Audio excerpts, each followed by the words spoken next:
সত্যপাল মালানি, উল্লাসনগর। আমার ধারণা ডক্টর জাকির নায়েক শ্লোক নিয়ে খেলা করছেন। উনি শুধু শ্লোক নিয়ে খেলা করছেন। ইসলাম এই পৃথিবীর মানুষকে ভাগ করেছে দুই ভাগে, একটা হলো মুমিন, আরেকটা হলো কাফের। অবশ্যই আমরা ইসলাম ধর্মের এই কথাগুলো বিশ্বাস করি না, মানতেও পারি না। তাই ইসলাম ধর্ম যেভাবে আমাদের উপর সর্বজনীন ভ্রাতৃত্বকে চাপিয়ে দিচ্ছে, সেটা আসলে কখনোই সম্ভব না। ইসলাম মানুষের মধ্যে শুধু বিভেদ তৈরি করে। তাদের মধ্যেও আছে শিয়া, সুন্নি, এছাড়াও ইসলামে আরো 70টা গোত্র আছে। হ্যাঁ, আমি আমার প্রশ্ন করছি, সমস্যা নেই। ইসলাম এটা দিতে পারবে না। পৃথিবীতে একমাত্র হিন্দু ধর্মই আমাদের সর্বজনীন ভ্রাতৃত্ব উপহার দিতে পারবে। একাম সত্তা বিপ্রবাহুদা ভেদান্তি, একটু আগে আপনি বললেন। ইসলাম এটা কোনোভাবেই মানে না। গরু হত্যা করছে, কাফির হত্যা করছে, তাদের সম্পত্তি কেড়ে নিচ্ছে, লুট, নারী নির্যাতন। ইসলামই বলে ভ্রাতৃত্ব তাহলে কিভাবে আসবে? আপনার মুখে ভ্রাতৃত্বের কথা আসলে শুধু শ্লোক নিয়ে খেলা করা। আপনি আসলে হিন্দু ধর্ম বলতে গিয়ে ইসলাম ধর্ম বলে ফেলেছেন। ভাই, আপনি বেশ কিছু মন্তব্য করেছেন। আর ইসলাম বলে ইন্নাল্লাহ মা'আস সাবিরিন, নিশ্চয়ই আল্লাহ তাদের সঙ্গে আছেন যারা ধৈর্যশীল। ভ্রাতৃত্ব বজায় রাখতে গেলে আপনাকে ধৈর্যশীল হতে হবে। ধৈর্যশীল যদি আমরা না হই, তাহলে ভাইয়ের সাথে ভাইয়ের যুদ্ধ লেগে যাবে। ইসলাম বলছে সূরা আল বাকারার 153 নম্বর আয়াতে আছে, ইন্নাল্লাহ মা'আস সাবিরিন, নিশ্চয়ই আল্লাহ ধৈর্যশীলদের সঙ্গে আছেন। আর ভ্রাতৃত্ব বজায় রাখতে চাইলে ধৈর্যশীল হতে হবে। আর আমি এখানে উপস্থিত গুরুজনদের শ্রদ্ধা করি। তিনি হয়তো হিন্দু ধর্ম সম্পর্কে ভালো জানেন, তবে দুঃখিত যে আমি তার সঙ্গে একমত নই। ইসলাম সম্পর্কে তার জ্ঞান কিছুটা কম। আর ওনার সাথে আমি একমত যে ইসলাম ধর্মে মানুষকে দুই ভাগে ভাগ করা হয়। একটা হলো যারা বিশ্বাসী মুমিন, আরেক দল হলো কাফির, উনি যেভাবে বললেন। আর প্রত্যেক ধর্মেই দুই প্রকার মানুষ আছে, এমনকি হিন্দু ধর্মেও হিন্দু আর অহিন্দু। খ্রিস্টান ধর্মে খ্রিস্টান আর অখ্রিস্টান, ইহুদি ধর্মে ইহুদি আর নন ইহুদি, ইসলামে মুসলমান আর অমুসলমান। তাহলে ইসলাম আলাদা হলো কি করে? আর আমি এখানে হিন্দু ধর্মের সমালোচনা করব না, আমি সমালোচনা করব না। কিন্তু আজকের এই লেকচারে আমি হিন্দু ধর্ম নিয়ে কথা বলবো, কারণ আমি বিভিন্ন ধর্মের একজন ছাত্র হিসাবে আমি বেদ পড়েছি, আমি উপনিষদ পড়েছি। তবে এখানে ছোট্ট একটা মন্তব্য করি। হিন্দু ধর্মগ্রন্থ বেদে আছে যে এই মানুষ জাতি সৃষ্টি হয়েছে সর্বশক্তিমান ঈশ্বরের 4টি অংশ থেকে। তার মাথা থেকে এসেছে ব্রাহ্মণ, বুক থেকে এসেছে ক্ষত্রিয়, আর উরু থেকে বৈশ্যরা ব্যবসায়ী জাত, আর পা থেকে শূদ্ররা বর্ণপ্রথা। আমি এটা নিয়ে মন্তব্য করতে আসিনি, আমি এটা চাই না। আমি চাই না হিন্দু ভাইদের মনে আঘাত দিতে। ইসলাম ধর্ম এটার অনুমতি দেয় না। আমি এসব নিয়ে মন্তব্য করছি না, কোনো ধর্মের সমালোচনা করছি না, আমি কারো সমালোচনা করছি না। আমি কথা বলছি না যে কোনো ধর্ম ভুল। তবে আপনি যদি ভালোভাবে বেদ পড়ে থাকেন, আপনি এখানে সবাইকে বলতে পারেন বেদ কথা বলে কিনা যে স্রষ্টার মাথা থেকে ব্রাহ্মণ এসেছে, তার বুক থেকে ক্ষত্রিয়রা এসেছে, উরু থেকে এসেছে বৈশ্যরা ব্যবসায়ী জাত, বিদ্বান গোত্র, যোদ্ধা গোত্র, ব্যবসায়ী গোত্র, শূদ্র। শূদ্ররা হলো সবচেয়ে নিম্নবর্ণ। আর ডক্টর আম্বেদকর এটা নিয়ে বই লিখেছেন। আমি সব খুলে বলছি না। হিন্দু ধর্ম আমি ভালোভাবে পড়েছি। আমি হিন্দু ধর্মের অনেক কিছু শ্রদ্ধা করি, বেশ কিছুর ব্যাপারে একমত নয়, এটা আমাকে আপনি বলতে বাধ্য করলেন। পবিত্র কোরআনে সূরা আনামের 108 নম্বর আয়াতে আছে, তাহাদিগকে গালি দিও না আল্লাহকে ছাড়িয়ে তাহারা যাহাদিগকে ডাকে, কেননা অজ্ঞানতাবশত তাহারা গালি দিবে আল্লাহ সুবহানাহু ওয়া তাআলাকে। এখানে আমি হিন্দু ধর্মের ভালো দিকগুলো নিয়ে বলেছি। কথাটা হলো তারা এক ঈশ্বরের ধারণায় বিশ্বাস করে। আপনার প্রশ্নের ব্যাপারে বলি যে আপনি বলেছেন মুসলিমরা তারা মানুষ খুন করে, এছাড়াও তারা হত্যা করে। আপনি বললেন গরু, ঠিক আপনি কথা বলেছেন। এই সবগুলো অভিযোগের উত্তর দেওয়া দরকার, সময় এখানে কম, কয়েকটার উত্তর দিচ্ছি। অন্য কেউ প্রশ্ন করেন, আপনাদের সবার ভুল ধারণাগুলো আমি ভেঙে দেব, আমারও ভালো লাগবে। আর ভুল ধারণাগুলো ভাঙিয়ে দিলেই তারা ইসলামকে ভালোভাবে বুঝতে পারবে। এজন্য আমার লেকচারে সবসময় একটা প্রশ্নোত্তর পর্ব থাকে। আর আমরাও বলি যখন কেউ সমালোচনা করে আমারও ভালো লাগে। যত বেশি সমালোচনা হবে তত বেশি বোঝাতে পারবো, তত ভালো করে ইসলামকে বুঝতে পারবেন। আমিও সেটাই করি। ইসলামও বলে সত্যকে ছড়িয়ে দিতে হিকমার সাথে। পবিত্র কোরআনে সূরা নেহালের 125 নম্বর আয়াতে আছে, উদু ইলা সাবিলি রাব্বিকা বিল হিকমা ওয়াল মাউযিতিল হাসনা ওয়াজাদিলুম বিল্লাতি আহসান। মানুষকে প্রতিপালকের পথে আহ্বান করো হিকমত আর সদুপদেশ দ্বারা। আর উহাদের সহিত তর্ক করিবে সবচেয়ে উত্তম পন্থায়। যখন বলা হয় আমরা আমিষ খেতে পারবো কিনা, গরু ছাগল কোরবানি দেয় ইত্যাদি, আর অনেক অমুসলিমই বলবে মুসলমান আপনারা সবাই নিষ্ঠুর মানুষ, প্রাণী হত্যা করেন। ভাই আপনাদের আমি বলি, একজন মুসলমান খুব ভালো মুসলমান হতে পারে, এমনকি যদি সে পুরোপুরি ভেজিটেরিয়ান হয়। এটা বলা হয়নি যে আপনাকে অবশ্যই ভেজিটেরিয়ান হতে হবে ভালো মুসলিম হতে গেলে, কিন্তু পবিত্র কোরআনে অনেকবারই বলা হয়েছে যখন তুমি মাংস খেতে পারো তখন মাংস খাবে না কেন। পবিত্র কোরআনে সূরা মাইদার 1 নম্বর আয়াতে উল্লেখ আছে, বলা হয়েছে যে ইয়া আইয়ুহাল্লাযিনা আমানু, হে মুমিনগণ, তোমাদের অঙ্গীকার পূর্ণ করিবে, আর তোমাদের জন্য কিছু চতুষ্পদ প্রাণীকে হালাল করা হইয়াছে আর কিছু প্রাণী হারাম। পবিত্র কোরআনে সূরা নাহালের 5 নম্বর আয়াতে উল্লেখ আছে যে আল্লাহ চতুষ্পদ জন্তু সৃষ্টি করিয়াছেন যাহাতে তোমরা শীত নিবারণ করিতে পারো, এবং উহাতে বহু উপকার রহিয়াছে, এবং উহা হইতে তোমরা আহার করিয়া থাকো। পবিত্র কোরআনে সূরা মুমিনুনের 21 নম্বর আয়াতে উল্লেখ আছে তোমরা চতুষ্পদের মাংস আহার করতে পারো। আমরা জানি যে আমিষে, এখানে অনেক ডাক্তার আছেন, আমি একজন মেডিকেল ডাক্তার, এতে অনেক প্রোটিন আছে, প্রচুর আয়রন আছে, আর এগুলো খুবই সুস্বাদু। আর এইসব আমিষ জাতীয় খাবারে আপনি যে প্রোটিন পাবেন, এই পরিমাণ প্রোটিন আর কোথাও পাবেন না, আপনি পাবেন না। নিরামিষের মধ্যে সয়াবিনে আপনি সবচেয়ে বেশি প্রোটিন পাবেন, সেটাও আমিষের প্রোটিনের চেয়ে অনেক কম। আর এবার আমি গরু হত্যা নিয়ে কিছু কথা বলি। যদি হিন্দু ধর্মগ্রন্থগুলো পড়েন, আমি এখানে কোন ধর্মের সমালোচনা করছি না, ভাই একটা প্রশ্ন করেছেন তাই আমাকে সত্য কথাটা বলতে হবে। হিন্দু ধর্মে আমিষ খাওয়ার অনুমতি দেওয়া হয়েছে। হিন্দু ধর্মগ্রন্থে দেখবেন সাধু সন্তরা আমিষ জাতীয় খাদ্য খায়, এমনকি গরুর মাংস। পরবর্তীতে অন্যান্য বেশ কিছু ধর্মের প্রভাবে, যেমন ধরুন জৈন ধর্ম ইত্যাদি, মানুষের উপর অহিংসার দর্শনের প্রভাব এসে পড়লো, তারা প্রাণী হত্যা বাদ দিল, তারা এই দর্শনটাকে তাদের জীবনধারায় যোগ করলো। তবে ইসলাম ধর্ম প্রাণীদের অধিকারের কথা বলে থাকে। শুধু প্রাণীদের অধিকার নিয়ে আমি একটা লেকচার দিতে পারি। পবিত্র কোরআনে আছে পশুর উপর বেশি বোঝা চাপিও না, তাদের প্রতি সদয় হও, তাদের খাদ্য দাও, কিন্তু প্রয়োজনে তোমরা তাদের মাংসও খাইতে পারো। আর যদি আপনি অন্যান্য ধর্মগুলো ভালোভাবে দেখেন, অনেকে আমিষ খেতে বারণ করেছে।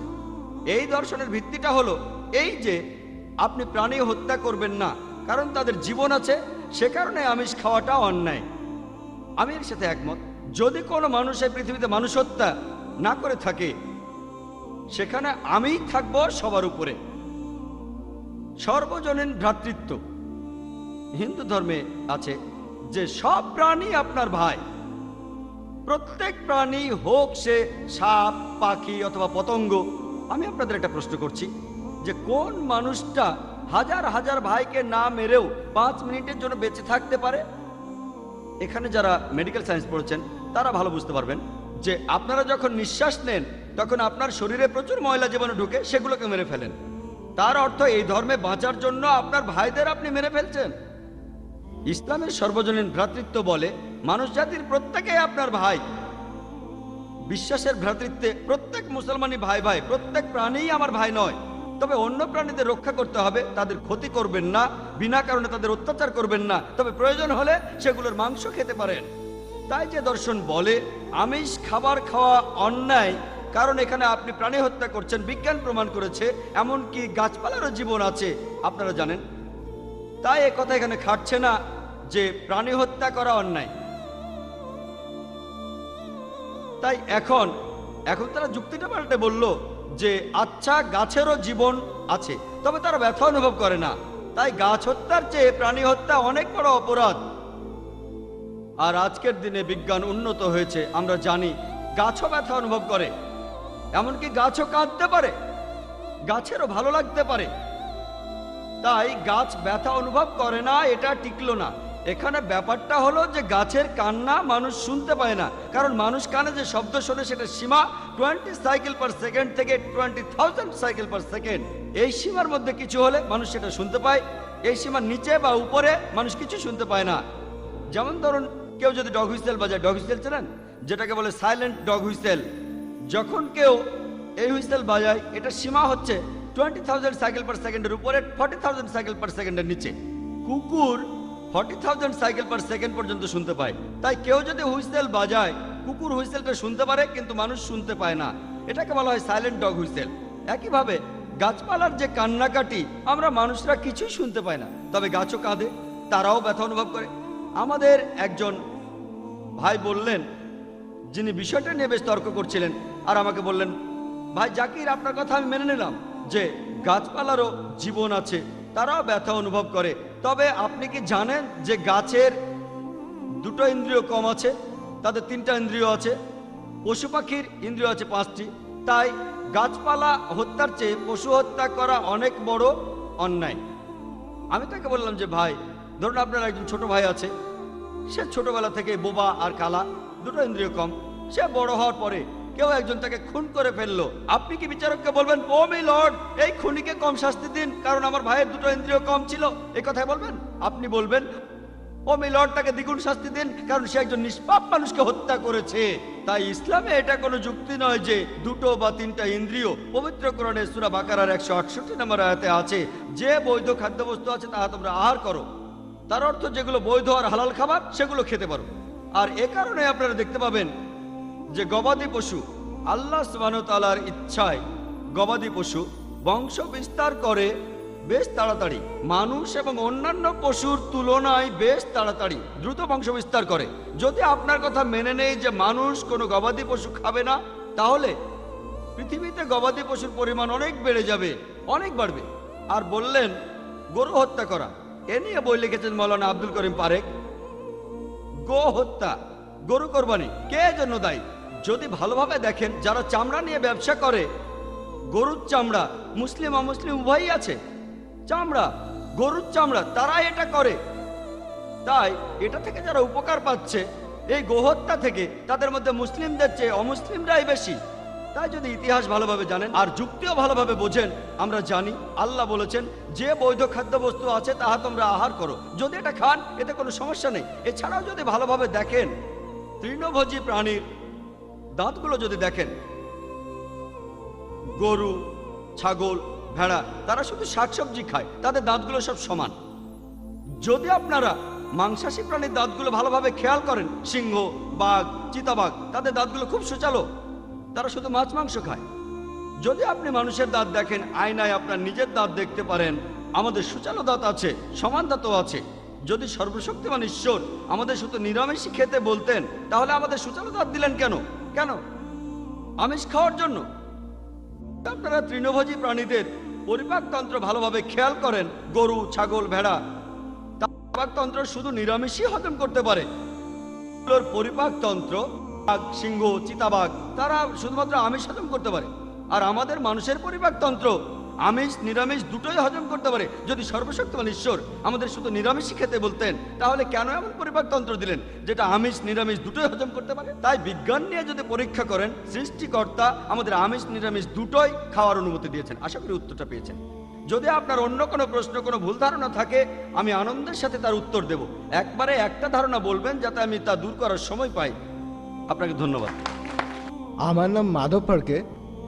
আপনি আপনার লেকচারে বললেন যে ঈশ্বর হলেন, আল্লাহ হলেন নিরাকার, প্রতিমূর্তি ছাড়া। হিন্দু ধর্মেও একই কথা আছে। কিন্তু তাহলে মুসলমানরা হজ করার সময় তাদের তীর্থস্থানকে কেন পূজা করে? কেন তারা কাবা ঘরকে উপাসনা করে? ভাই, আপনি খুব সুন্দর একটা প্রশ্ন করেছেন যে যখন ইসলামে ঈশ্বরের কোনো প্রতিকৃতি নেই, আল্লাহ সুবহানাহু ওয়া তাআলার কোনো আকার নেই, তাহলে মুসলমানরা কেন তীর্থস্থানকে পুজো করে? সেটা হলো কাবা শরীফ হজ করার সময়। ভাই, এটা একটা ভুল ধারণা। কোনো মুসলিম কখনোই কাবাকে পুজো করে না। এটা ভুল ধারণা অমুসলিমদের মধ্যে যে মুসলমানরা কাবা শরীফকে পুজো করে। আমরা কেউ কাবা শরীফকে পুজো করি না। আমরা পুজো করি একমাত্র আল্লাহ সুবহানাহু ওয়া তাআলাকে। তাকে আমরা পৃথিবীতে দেখতে পাই না। আমরা যেটা বলি যে কাবা শরীফ হলো আমাদের কেবলা। কেবলা একটা আরবি শব্দ যার অর্থ হলো একটা দিক। কাবা হলো আমাদের কেবলা, কারণ আমরা মুসলিমরা একতায় বিশ্বাস করি, সব সময় একতা। যেমন ধরুন, আপনি যখন প্রার্থনা করছেন আল্লাহ সুবহানাহু ওয়া তাআলার কাছে, যখন সালাহ আদায় করেন, কেউ হয়তো বলবে উত্তর দিকে মুখ করে দাঁড়ায়, কেউ বলবে দক্ষিণ দিকে মুখ করে দাঁড়ায়, কেউ হয়তো বলবে পূর্ব দিকে, কেউ বলবে পশ্চিম দিকে। কোন দিকে দাঁড়াবো? আমরা একতায় বিশ্বাস করি। আর এই একতার জন্য পুরো পৃথিবীর সমস্ত মুসলমান আমাদেরকে নির্দেশ দেওয়া হয়েছে যে কিবলার দিকে মুখ করে দাঁড়াতে হবে। এটা পুজো করা হচ্ছে না, এটা একটা দিক। আর প্রথম যারা পৃথিবীর ম্যাপ এঁকেছিল তারা ছিল মুসলমান। মুসলমান যখন পৃথিবীর ম্যাপ এঁকেছিল, সেখানে দক্ষিণ মেরু ছিল উপরে, উত্তর মেরু নিচে, আর কাবা ছিল একেবারে কেন্দ্রে। পরে পশ্চিমারা আঁকলো, তারা ম্যাপটাকে উল্টে দিল। উত্তর মেরু উপরে, দক্ষিণ মেরু নিচে। আলহামদুলিল্লাহ, কাবা এখনো সেই কেন্দ্রেই আছে, মক্কা এখনো কেন্দ্রে। আর মক্কাকে কেন্দ্রে রেখে পৃথিবীর যে কোনো জায়গার যে কোনো মুসলমান যদি সে উত্তর দিকে থাকে কাবা শরীফের, তাহলে দক্ষিণে ফিরে দাঁড়াবে। আর যদি সে কাবা শরীফের দক্ষিণে থাকে তাহলে উত্তর দিকে ফিরে দাঁড়াবে। সারা পৃথিবীর সমস্ত মুসলমান একদিকে মুখ করে দাঁড়ায়। কাবা শরীফ আমাদের কেবলা বা দিক, মুসলমানরা একে পুজো করে না। আর যখন আমরা হজে যাই, হজ পালন করি, আমরা কাবার চারপাশে প্রদক্ষিণ করি। আমরা কাবার চারপাশে প্রদক্ষিণ করি কারণ সবাই জানে যে সব বৃত্তেরই মাত্র একটাই কেন্দ্র আছে। তাই আমরা কাবার চারপাশে প্রদক্ষিণ করি আর সাক্ষ্য দেই কেবলমাত্র একজন ঈশ্বর। আমরা কাবাকে পুজো করি না। আর ইসলাম ধর্মের দ্বিতীয় খলিফা হযরত ওমর রাদিয়াল্লাহু তাআলা আনহু তিনি বলেছেন, এটার উল্লেখ আছে সহিহ মুসলিমে, বুক অফ হজের দ্বিতীয় খণ্ডে। হযরত ওমর রাদিয়াল্লাহু তাআলা আনহু বলেছেন যে আমি কালো পাথরকে চুমু দেই, অর্থাৎ আল হাজরে আসওয়াদ, শুধুমাত্র এই কারণে যে আমাদের নবীজি চুমু দিয়েছিলেন। তা না হলে এই কালো পাথর আমাদের কোনো ক্ষতি করবে না, কোনো উপকারও করবে না। ইসলাম ধর্মের দ্বিতীয় খলিফা হযরত ওমর রাদিয়াল্লাহু তাআলা আনহু তিনি একথা নিশ্চিত করে বলেছেন যে কোনো মুসলিমই কালো পাথরকে পুজো করে না, এটা আমাদের কোনো ক্ষতি করবে না, আবার কোনো উপকারও করবে না। আর আরেকটা দৃষ্টান্ত আছে যে আমাদের নবীজির সময়ে সাহাবাগণ, নবীজির সঙ্গী সাথীরা, তারা এমনকি কাবার উপরে দাঁড়িয়ে আজান দিয়েছেন। আজান হলো আহ্বান সালার জন্য। লোকে একসময় কাবার উপর দাঁড়িয়ে আজান দিয়েছে। আপনাদের প্রশ্ন করি, কোন মূর্তি পূজারী কি তার পূজনীয় মূর্তির উপর কখনো দাঁড়ায়? এভাবে আমরা প্রমাণ করতে পারি কোনো মুসলিম কখনোই কাবাকে পুজো করেনি। কাবা আমাদের কেবলা, আর আমরা উপাসনা করি একমাত্র আল্লাহ সুবহানাহু ওয়া তাআলার, যাকে আমরা দেখতে পাই না। আশা করি উত্তরটা পেয়েছেন। ধন্যবাদ ডক্টর নায়েক। ইসলাম ধর্মের ঈশ্বরকে আপনি একটু স্পষ্টভাবেই তুলে ধরলেন। আমার প্রশ্নটা সহজ। আপনি এতক্ষণ বললেন জাতিগত ভ্রাতৃত্ব, ভাষাগত ভ্রাতৃত্ব, রক্তের ভ্রাতৃত্ব ইত্যাদি, আর এই সবগুলো ভ্রাতৃত্ব বাধা দেয় সার্বজনীন ভ্রাতৃত্বে। তবে আপনি এখানে যেটা বলেননি সেটা হলো কাফির। আমার ধারণা এটা এই পৃথিবীতে সার্বজনীন ভ্রাতৃত্বের জন্য একটা বাধা। ভাই, আপনার নামটা কি জানতে পারি? তাহলে উত্তরটা ভালোভাবে দিতে পারবো। প্রফেসর নিরোদ, ভিভেন্ডি কলেজ। প্রফেসর একটা প্রশ্ন করেছেন যে আমি আজকের এই লেকচারে সর্বজনীন ভ্রাতৃত্বের কথা বলেছি, আরও বলেছি সেই সব ভ্রাতৃত্বের কথা যার ভিত্তি হলো রক্তের সম্পর্ক, জাতি, গোত্র, ধর্ম ইত্যাদি, এগুলোই বাধা দেয়। তবে আমি এখানে কাফির সম্পর্কে কিছুই বলিনি। এই কাফির হলো একটা আরবি শব্দ। এই শব্দটা এসেছে কাফ থেকে, যার অর্থ গোপন রাখা, গোপন রাখা, লুকিয়ে রাখা, অন্য অর্থ প্রত্যাখ্যান করা। আর ইসলাম ধর্মে এই কাফির শব্দটা এর অর্থ কোনো ব্যক্তি যে ইসলামের সত্যকে গোপন বা প্রত্যাখ্যান করে। যে ব্যক্তি ইসলামের সত্যকে প্রত্যাখ্যান করে তাকে বলা হয় কাফির। যে কোনো লোক যে ইসলামের সত্যকে প্রত্যাখ্যান করে, যেমন ঈশ্বর একজন, আল্লাহ সুবহানাহু ওয়া তাআলা, আরও যা কিছু আছে, সে একজন কাফির। যে কোনো ভ্রাতৃত্ব সর্বজনীন বিশ্বাসের ভ্রাতৃত্বের পাশাপাশি, আর ইসলামের ভ্রাতৃত্ব যদি অন্য কোনো ভ্রাতৃত্ব হয়ে থাকে, অন্য কোনো ভ্রাতৃত্ব, এমন কয়েকশো ভ্রাতৃত্ব হতে পারে, কোনো এলাকার উপর ভিত্তি করে ভ্রাতৃত্ব হতে পারে, সেটা ইন্ডিয়া হতে পারে, পাকিস্তান হতে পারে, আমেরিকা, এই সব অন্যান্য ভ্রাতৃত্ব, যে সব ভ্রাতৃত্ব সর্বজনীন ভ্রাতৃত্বের মতো একজন সৃষ্টিকর্তায়, একজন ঈশ্বরে বিশ্বাস করে না, সেগুলো এখানে বাধা দেয়। যেমন আপনি বললেন যে কাফির, কাফিরদের ভ্রাতৃত্ব, এটাও সর্বজনীন ভ্রাতৃত্বে বাধা দেয়। কাফির শব্দের অর্থ যে লোক ইসলামের সত্যকে প্রত্যাখ্যান করে। অনেক অমুসলিম আছে যারা আমাকে প্রশ্ন করেছে, আর এই প্রশ্নগুলির জন্য আমার একটা ভিডিও ক্যাসেট আছে, কেন মুসলমানরা আমাদের কাফির বলে নিন্দা করে। কথাটা তাদের কাছে খারাপ লাগে। আমি বলি কাফির একটা আরবি শব্দ যার অর্থ কোনো ব্যক্তি যে ইসলামের সত্যকে প্রত্যাখ্যান করে। এটা একটা আরবি শব্দ। যে ব্যক্তি ইসলামের সত্যকে প্রত্যাখ্যান করে, এই শব্দটা যদি বাংলা করেন তার অর্থ দাঁড়ায় অমুসলিম। তাহলে যে লোক অমুসলিম যে ইসলামের সত্যকে প্রত্যাখ্যান করে তাকে বলা হয় কাফির। এই শব্দটাকে বাংলা করলে তার অর্থ দাঁড়ায় অমুসলিম। তাহলে যদি বলেন অমুসলিম কোনো লোককে কাফির বলবেন না, সেটা আমি কিভাবে করব? তাহলে কেউ যদি বলে কেন আমাকে কাফির বলছেন, কাফির বলবেন না আমাকে, আর আমি বলি আপনি যদি ইসলাম গ্রহণ করেন আপনাকে কাফির বলবো না, এটা অমুসলিম শব্দটার আরবি প্রতিশব্দ। আশা করি উত্তরটা পেয়েছেন। আমার নাম ডক্টর বিয়াস, একজন মেডিকেল ডাক্তার। আমরা এখানে এসেছি সার্বজনীন ভ্রাতৃত্ব নিয়ে নতুন কিছু কথা শুনতে। আমরা এখানে ইসলাম ধর্মের ওপর কোনো লেকচার শুনতে আসিনি। আমি এখানে আপনাকে অনুরোধ করব, আপনি বলুন এই পৃথিবীর ভ্রাতৃত্ববোধের কিছু কথা। এখন এটা সার্বজনীন ভ্রাতৃত্ব। আমি এখানে জানতে আসিনি বিশ্বজগতের অন্য কোথাও আমাদের কোনো ভাই আছে কিনা। ইন্ডিয়াতে অনেক ভাই আছে, তাই আমরা ইন্ডিয়ান ভ্রাতৃত্বের কথা বলবো। আর এই দেশে মানুষের ভ্রাতৃত্ব কিভাবে দেশের ইতিহাসকে গত 100 বছরে কতখানি প্রভাবিত করতে পেরেছে। ভাই, আপনি খুব সুন্দর প্রশ্ন করেছেন, খুবই প্রাসঙ্গিক প্রশ্ন। তিনি বললেন যে আজকে তিনি এসেছেন সর্বজনীন ভ্রাতৃত্বের কথা শুনতে, আর আমি এখানে বলেছি শুধুমাত্র এই পৃথিবীর ভ্রাতৃত্বের কথা। আর এই পৃথিবীর বাইরেও কি কোনো ভ্রাতৃত্ব আছে? আপনি একজন ডাক্তার, আলহামদুলিল্লাহ। আর আমার লেকচার যদি শোনেন, যদি আপনি একটু মন দিয়ে শোনেন, আমি বলেছি আমরা এক সর্বশক্তিমান ঈশ্বরে বিশ্বাস করি, যিনি এই পৃথিবী সমূহের প্রতিপালক, রাব্বুল আলামিন। পৃথিবী সমূহের প্রতিপালক অর্থাৎ বিশ্বজগতের প্রতিপালক আমাদের এই পৃথিবী সহ। এই ভ্রাতৃত্বটা হলো বিশ্বজগতের, পৃথিবীর অথবা ইন্ডিয়া। আপনি কি বলেন? হ্যাঁ ভাই, ঠিক আছে, আগে উত্তরটা শোনেন। এক এক করে আমি আপনাদের সবার প্রশ্নের উত্তর দিয়ে দেব। আগে এই উত্তরটা দিয়ে তারপর আপনার প্রশ্নে আসছি, সমস্যা না। আমি এখানে আছি, আপনাদের সবার প্রশ্নের উত্তর দেবো ইনশাল্লাহ। প্রথমে এই ভদ্রলোকের উত্তর দেই। তিনি যে প্রশ্ন করেছেন সেটার উত্তর আগে দেই। তিনি আমার কাছে ভ্রাতৃত্ব সম্পর্কে জানতে চেয়েছেন। আর সর্বজনীন ভ্রাতৃত্ব শুধুমাত্র এই পৃথিবীর ভ্রাতৃত্বকেই বোঝায় না। আর পবিত্র কোরআনের কথা অনুযায়ী সূরা আল সূরার 29 নম্বর আয়াতে উল্লেখ আছে যে আল্লাহ সুবহানাহু ওয়া তাআলা এই আকাশমণ্ডলী আর পৃথিবী সৃষ্টি করেছেন আর সেখানে জীবজন্তু ছড়িয়ে দিয়েছেন। তার অর্থ পবিত্র কোরআন বলছে যে এই পৃথিবী ছাড়াও এই বিশ্বজগতে অনেক প্রাণী আছে। পৃথিবী ছাড়া অন্য গ্রহেও প্রাণী আছে। বিজ্ঞান এখনো এটা প্রমাণ করতে পারেনি যে পৃথিবীর বাইরেও আরো জীবন আছে। আপনারা জানেন যে বিজ্ঞানীরা এখন রকেট, স্যাটেলাইট, আরো কত কিছু এগুলো পাঠিয়ে দেখছে যে কোথাও প্রাণী আছে কিনা। এখনো প্রমাণিত হয়নি। বিজ্ঞান বলছে এটার সম্ভাবনাই বেশি।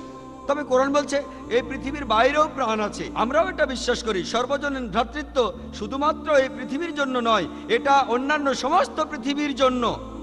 আর আপনি ঠিকই বলেছেন, এই ভ্রাতৃত্ব ইন্ডিয়ার জন্য, পুরো পৃথিবীর জন্য। আর এই ভ্রাতৃত্ব বজায় রাখার জন্য যদি আমার লেকচার শুনে থাকেন তাহলে সেগুলো আমি বলবো না। আমাদের কিছু নৈতিকতা থাকা উচিত যে কোনো একজন মানুষ অন্য কোনো মানুষকে খুন করবে না, সে ডাকাতি করবে না, সে দান খয়রাত করবে, প্রতিবেশীদের ভালোবাসবে, কারো পেছনে নিন্দা করবে না। সে খেয়াল রাখবে যখন সে ভরপেটে থাকে তখন যেন তার প্রতিবেশীও ভরপেটে থাকে। সে খেয়াল রাখবে সে যেন মদ পান না করে। মাদকদ্রব্য সর্বজনীন ভ্রাতৃত্বকে ছড়ানোর পথে একটা বাধা। পেছন থেকে নিন্দা করবে না, সে কারো নিন্দা করবে না। আর এভাবে কাজ করলে সর্বজনীন ভ্রাতৃত্ব শুধুমাত্র ইন্ডিয়ায় নয়, শুধু এই পৃথিবীতে নয়, পুরো বিশ্বজগতে বিরাজ করবে। হতে পারে যে আপনি আমার পুরো লেকচার মন দিয়ে শোনেননি। আমার লেকচার আলহামদুলিল্লাহ এই বিষয়টার উপরই ছিল সেটা। আর এখানে আমি ইন্ডিয়া, আমেরিকা, এই পৃথিবী আর পুরো বিশ্বজগতের কথা বলেছি। আর এটা শুধু তখনই বিরাজ করবে যদি সব ধর্মের অনুসারীরা বিশ্বাস করা শুরু করে যে সৃষ্টিকর্তা, পুরো মানবজাতির স্রষ্টা, সকল প্রাণীর স্রষ্টা, হোক সেটা ইন্ডিয়ায়, হোক আমেরিকায় অথবা পৃথিবীর বাইরে, আমাদের সৃষ্টিকর্তা কেবলমাত্র একজনই। আর প্রত্যেকটা ধর্মেই আসলে বলে থাকে একজন সৃষ্টিকর্তার কথা, যেটা আমি আগেই খুলে বলেছি। ঈশ্বরের ধারণা সম্পর্কে বিস্তারিত জানার জন্য আমি একটা লেকচার দিয়েছি, প্রধান ধর্মগুলোতে ঈশ্বরের ধারণা। এখানে অন্যান্য ধর্মে ঈশ্বরের ধারণা সম্পর্কে বিস্তারিত বলা হয়েছে, যেমন শিখ ধর্ম আর পার্সি ধর্ম ইত্যাদি। এখানে বিস্তারিত বলা আছে। যদি আপনি আরো বিস্তারিত জানতে চান কিভাবে ভ্রাতৃত্ব বজায় থাকবে, আপনারা আমার এই ভিডিও ক্যাসেটটা কিনে নিয়ে গিয়ে দেখতে পারেন। এই ক্যাসেটটা বাইরে যে কোনো ভিডিও দোকানে পাবেন। আমার নাম প্রভু স্বামী। আমার ধারণা সব ধর্মই আসলে ভালো কথা বলে, তাই একজন মানুষ যে কোনো ধর্ম পালন করতে পারে। আর আমার মনে হয় এতে কোনো সমস্যা নেই। আপনি কি বলেন? এখানে প্রশ্নটা হলো সব ধর্মই ভালো ভালো কথা বলে, তাই আমরা যে কোনো ধর্ম মানতে পারি, সবগুলোই এক। আমি এই প্রশ্নের প্রথম অংশটার সাথে একমত যে সব ধর্মই মূলত ভালো কাজ করার নির্দেশ দেয়। যেমন ধরুন, সব ধর্মই বলে যে আপনি ডাকাতি করবেন না, কোনো মহিলাকে উত্ত্যক্ত করবেন না, ধর্ষণ করবেন না। হিন্দু ধর্ম এই কথা বলে, খ্রিস্টান ধর্ম এই কথা বলে, ইসলামও একই কথা বলে। তবে ইসলামের সাথে অন্যান্য ধর্মগুলির পার্থক্য হলো যে ইসলাম ভালো কাজ করার নির্দেশ দেওয়া ছাড়াও আপনাকে দেখিয়ে দেয় কিভাবে সেই ভালো কাজগুলো করতে হবে। যেমন সব ধর্মের ভ্রাতৃত্বের কথা বলে, ইসলাম কাগজে কলমে দেখিয়ে দেয়, আপনাকে দেখায় কিভাবে সেটা আপনার দৈনন্দিন জীবনে প্রয়োগ করবেন, সালাহ, হজ ইত্যাদি। তাই ইসলাম ভালো কথা বলার পাশাপাশি আপনাকে দেখিয়ে দেয় কিভাবে আপনি সেগুলো করবেন। যেমন ধরুন, হিন্দু ধর্ম বলে ডাকাতি করবেন না, খ্রিস্টান ধর্ম বলে ডাকাতি করবেন না, ইসলাম ধর্ম বলে ডাকাতি করবেন না। তাহলে ইসলামের সাথে অন্যান্য ধর্মগুলোর পার্থক্য কোথায়? ইসলাম আপনাকে দেখায় কিভাবে সেই পরিবেশ তৈরি করবেন যেখানে মানুষ ডাকাতি করবে না। ইসলামে জাকাত নামে একটা বিষয় আছে, সেটা হলো প্রত্যেক ধনী লোক যাদের সম্পত্তি তাদের নিসাবের চাইতে পরিমাণে বেশি, 85 গ্রাম সোনা, তাহলে সেই ব্যক্তি তার অতিরিক্ত সম্পদের 2.5% দান করে দেবেন প্রত্যেক হিজরি সালে। যদি প্রত্যেক মানুষ এভাবে দান করে, এই পৃথিবীতে দারিদ্র্য বলে কিছু থাকবে না। তখন এই পৃথিবীতে একজন মানব সন্তানও অনাহারে মারা যাবে না। এরপরে পবিত্র কোরআন বলছে, সূরা মাইদার 68 নম্বর আয়াতে উল্লেখ আছে যে, হোক পুরুষ চোর অথবা নারী চোর, তাহাদের হস্তচ্ছেদন করো, ইহা তাহাদের কৃতকর্মের ফল এবং আল্লাহর পক্ষ হতে আদর্শ দণ্ড। কেউ কেউ হয়তো বলবেন, হাত কেটে ফেলবেন। এই 21 শতাব্দীর আধুনিক যুগে ইসলাম আসলে একটা বর্বর ধর্ম, এটা একটা নিষ্ঠুর আইন। আর আমি জানি যে হাজার হাজার মানুষ চুরি করে, তাহলে আপনি যদি এদের সবার হাত কাটেন, অনেক মানুষেরই হাত থাকবে না। কিন্তু আইনটা এত কঠিন যে যখনই এটা প্রয়োগ করবেন, আর যদি কেউ জানতে পারে যে চুরি করলে তার হাত কাটা যাবে, তখনই তার মাথা থেকে চুরি করার চিন্তাটা উড়ে যাবে। আপনি কি জানেন যে আমেরিকা, যেটা এখন পৃথিবীর সবচেয়ে উন্নত দেশ, দুর্ভাগ্যজনকভাবে এই দেশেই অপরাধের মাত্রা অনেক বেশি, সবচেয়ে বেশি চুরি ডাকাতি হয়। আমি এখন একটা প্রশ্ন করি, যদি আমেরিকা ইসলামিক শরিয়া প্রয়োগ করা হয় যে প্রত্যেক ধনী লোকই জাকাত দেবে, তার অতিরিক্ত সম্পদের 2.5% দান করবে, আর তারপরে যদি কোনো পুরুষ বা মহিলা চুরি করে তাহলে তার হাত কাটা হবে, আমি এখন প্রশ্ন করছি, আমেরিকায় যে পরিমাণ চুরি আর ডাকাতি হচ্ছে সেটা কি বেড়ে যাবে? সেটা কি একই রকম থাকবে নাকি কমে যাবে? সেটা কমে যাবে। এটাই কার্যকর আইন। ইসলাম শরিয়া প্রয়োগ করলে ফলাফলটা পাবেন। আপনাদের একটা উদাহরণ দেই, যে বেশিরভাগ ধর্মই আমাদের বলে যে কোনো মহিলাকে উত্ত্যক্ত করবে না, কোনো মহিলাকে ধর্ষণ করবে না। হিন্দু ধর্ম এই কথা বলে, খ্রিস্টান ধর্ম এই কথা বলে, ইসলাম ধর্ম একই কথা বলে। তবে ইসলাম আমাদের দেখিয়ে দেয় কিভাবে সেই পরিবেশ তৈরি করতে হবে যেখানে আমাদের কেউ, পুরুষদের কেউ কোনো মহিলাকে উত্ত্যক্ত বা ধর্ষণ করবে না। ইসলামে হিজাব বলে একটা কথা আছে, লোকে শুধু মহিলাদের হিজাবের কথাই বলে। তবে আল্লাহ সুবহানাহু ওয়া তাআলা পবিত্র কোরআনে প্রথমে বলেছেন পুরুষের হিজাবের কথা, তারপর মহিলাদের। পবিত্র কোরআনে সূরা আল নূরের 30 নম্বর আয়াতে উল্লেখ আছে যে মুমিনদিগকে বলো তারা যেন দৃষ্টি সংযত করে এবং লজ্জাস্থানের হেফাজত করে। যখনই একজন পুরুষ কোনো মহিলার দিকে তাকায়, তার মাথায় যদি কোনো কুচিন্তা আসে, সে তার দৃষ্টি নিচু করবে। একবার আমার এক বন্ধু, মুসলমান বন্ধু, সে একটা মেয়ের দিকে অনেকক্ষণ ধরে তাকিয়েছিল। আমি তাকে বললাম, ভাই তুমি এটা কি করছো? এভাবে মেয়েদের দিকে তাকানো ইসলামের সম্পূর্ণ নিষেধ। সে তখন বলল, আমাদের প্রিয় নবীজি বলেছেন যে প্রথম দৃষ্টিটার অনুমতি আছে, দ্বিতীয়টা নিষেধ করা আছে। আমি প্রথম দৃষ্টির অর্ধেকটাও শেষ করিনি। নবীজি এখানে বুঝিয়েছেন যে প্রথম দৃষ্টির অনুমতি আছে, দ্বিতীয়টা নিষেধ করা আছে। তার মানে এই নয় যে আপনি কোনো মহিলার দিকে তাকাবেন আর 20 মিনিট ধরে অপলক তাকিয়ে থাকবেন। নবীজি বলেছেন কোনো মহিলার দিকে যদি আপনি অনিচ্ছাকৃত তাকান, ইচ্ছা করে তার দিকে আবার তাকাবেন না, তাকে গিলে খাবেন না। নবীজি এটাই বুঝিয়েছেন। এর পরের আয়াতে মহিলাদের হিজাবের কথা বলা হয়েছে। সূরা নূরের 31 নম্বর আয়াতে উল্লেখ আছে, মুমিন নারীদিগকে বলো তাহারা যেন দৃষ্টি সংযত করে এবং লজ্জাস্থানের হেফাজত করে। তাহারা যেন যাহা সাধারণত প্রকাশ থাকে তাহা ব্যতীত তাহাদের আবরণ প্রদর্শন না করে। তাহাদের গ্রীবা ও বক্ষদেশ যেন কাপড়ে আবৃত থাকে। আর তাহারা যেন আবরণ প্রকাশ না করে তাহাদের স্বামী, ভাই ব্যতীত। এখানে পুরুষদের একটা অনেক বড় তালিকা দেওয়া আছে যাদের তারা কখনোই বিয়ে করতে পারবে না। আর হিজাব পালন করার 6টি নিয়ম রয়েছে। প্রথমে বলা হয়েছে পুরুষ আর নারীর কতখানি ঢাকতে হবে।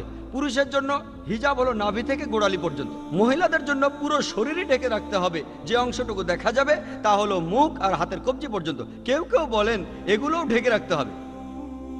বাকি 5টা নিয়ম দুজনের জন্যই এক। দ্বিতীয়টা হলো তাদের শরীরের পোশাক এমন আঁটোসাঁটো হবে না যাতে তাদের আকৃতি বোঝা যায়। তৃতীয়টা, পোশাকটা পাতলা হবে না যাতে ভেতরের দিক দেখা যায়। চতুর্থ, পোশাকটা এমন জমকালো হবে না যাতে বিপরীত লিঙ্গকে আকৃষ্ট করে।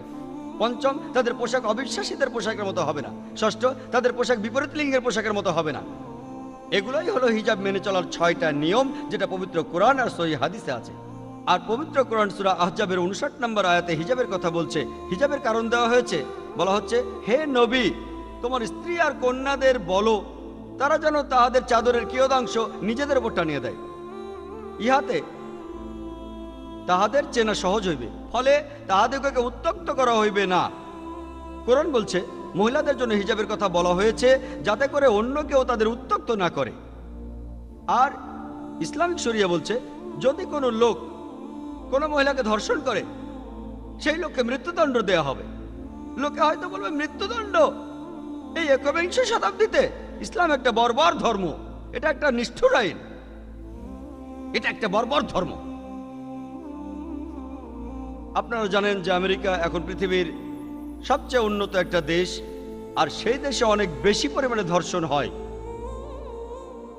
পরিসংখ্যান আমাদের বলছে যে প্রতিদিন গড়ে 1900 জনেরও বেশি মহিলা ধর্ষিত হয় প্রতিদিন। প্রতি 1 মিনিট 18 সেকেন্ডে একজন মহিলা ধর্ষিত হয়। আমরা যতক্ষণ এই অডিটোরিয়ামে আছি, প্রায় 2.5 ঘন্টারও বেশি সময়, কতজন মহিলা ধর্ষিত হয়েছে? কতজন? 100 জনেরও বেশি আমেরিকাতে। আমি আপনাদের প্রশ্ন করি, যদি আমেরিকাতে ইসলামিক শরিয়া প্রয়োগ করা হয় যে প্রত্যেক পুরুষ যখনই কোনো মহিলাকে দেখবে দৃষ্টি নিচু করবে, মহিলারা সবাই হিজাব মেনে পোশাক পরবে, আর তারপর যদি কোনো পুরুষ কোনো মহিলাকে ধর্ষণ করে তাহলে মৃত্যুদণ্ড, আমি আপনাদের প্রশ্ন করছি, এতে করে কি ধর্ষণের পরিমাণ বেড়ে যাবে? সেটা কি একই রকম থাকবে নাকি কমে যাবে? এটা কমে যাবে, এটাই কার্যকরী আইন। ইসলামিক শরিয়া প্রয়োগ করলে হাতে হাতে ফল। আমি অমুসলিমদেরও এই প্রশ্নটা করেছি যে ধরুন কেউ একজন আপনার স্ত্রী বা আপনার মাকে ধর্ষণ করলো, আর ধরুন আপনি সেখানে বিচারক, ধর্ষক আপনার সামনেই আছে, তখন তাকে আপনি কি শাস্তি দেবেন? আর বিশ্বাস করুন তাদের সবাই বলেছে আমি তাকে মৃত্যুদণ্ড দেব। কেউ এমনও বলেছে যে তাকে অত্যাচার করে হত্যা করব। তাহলে কেন এই দুমুখ নীতি? যখন অন্য কারো স্ত্রীকে ধর্ষণ করা হচ্ছে তখন মৃত্যুদণ্ড একটা বর্বর আইন, আর যখন নিজের স্ত্রীকে ধর্ষণ করছে তখন আপনি বলছেন নিজেই মৃত্যুদণ্ডের কথা। কেন আপনাদের এই দুমুখ নীতি? আর আপনারা কি জানেন যে ইন্ডিয়ায় ক্রাইম ব্যুরোর একটা পরিসংখ্যান অনুযায়ী বলা হয়েছে যে প্রতি 54 মিনিটে ইন্ডিয়ায় একটা ধর্ষণের কেস রিপোর্ট করা হয়। আসলে কতগুলো হচ্ছে? আরো অনেক বেশি, রিপোর্ট একটা। আর স্বাভাবিকভাবেই ইন্ডিয়ার হোম মিনিস্টার এলকে আদভানি তিনি যেটা বলেছিলেন সেটা টাইমস অফ ইন্ডিয়ার হেডলাইন হয়েছিল। হেডলাইন তিনি বলেছিলেন যে আদভানি বলেছেন ধর্ষণের শাস্তি মৃত্যুদণ্ড, আর আইনে একটা সংশোধনের কথা বলেছেন। হেডলাইন ছিল টাইমস অফ ইন্ডিয়ায় 1998 সালের 28 অক্টোবরে। মাত্র একদিন আগে 1998 সালের 27 অক্টোবরে তিনি বলেছিলেন যে তিনি চান একজন ধর্ষকের শাস্তি হোক মৃত্যুদণ্ড। আলহামদুলিল্লাহ, ইসলাম যে কথা 1400 বছর আগে বলেছে এলকে আদভানি আজ সে কথাই বলছে, আর আমি তাকে অভিনন্দন জানাই। আমি এখানে পলিটিক্যাল পার্টির কথা বলছি না, আমি পলিটিশিয়ান নই, কিন্তু যদি কেউ সত্যি কথা বলে আমি তাকে অভিনন্দন জানাই। আর এই আইন প্রয়োগ করলে নিশ্চিতভাবে ধর্ষণের পরিমাণ কমে যাবে। হতে পারে এর পরের হোম মিনিস্টার হয়তো ইসলামী হিজাবও পালন করতে বলবে। ইনশাআল্লাহ ইন্ডিয়ায় ধর্ষণ পুরোপুরি বন্ধ হয়ে যাবে। তারা ইসলামের কাছাকাছি আসছে, তাই অভিনন্দন জানাই। تعالوا إلى كلمة سواء بيننا وبينكم এসো সেই কথায় যাহা আমাদের এবং তোমাদের মধ্যে এক।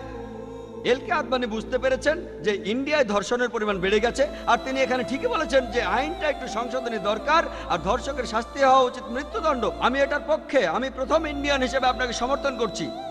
তাই যদি ভালোভাবে দেখেন, ইসলাম ভালো কথা বলার পাশাপাশি আপনাকে দেখিয়ে দেয় কিভাবে ভালো জিনিসগুলো অর্জন করতে হবে। সেজন্য আমি বলি যে সব ধর্মগুলির মধ্যে ইসলাম ভালো কথা বলে, আর সেগুলো অর্জনের পথও আপনাকে দেখিয়ে দেয়। আর তাই আমাকে যদি কোনো ধর্ম পালন করতে হয়, আমি সেই ধর্ম পালন করব যেটা ভালো কথা বলে আর আমাকে দেখিয়ে দেয় কিভাবে ভালোগুলো অর্জন করতে হবে। এজন্যই পবিত্র কোরআন সূরা আল ইমরানের 19 নম্বর আয়াতে উল্লেখ আছে, إن الدين عند الله الإسلام। নিঃসন্দেহে একমাত্র গ্রহণযোগ্য দিন আল্লাহ সুবহানাহু ওয়া তাআলার কাছে যখন কোনো ব্যক্তি আল্লাহর কাছে তার ইচ্ছাকে সমর্পণ করে। হ্যাঁ ভাই বলেন। হ্যালো ডক্টর নায়েক সাহেব, এখানে যত সব কথা হয়েছে সব ইংরেজিতেই হয়েছে, আর এখানে সবাই পড়ালেখা জানা মানুষ, তারা শুধু ইংরেজি বুঝতে পারে।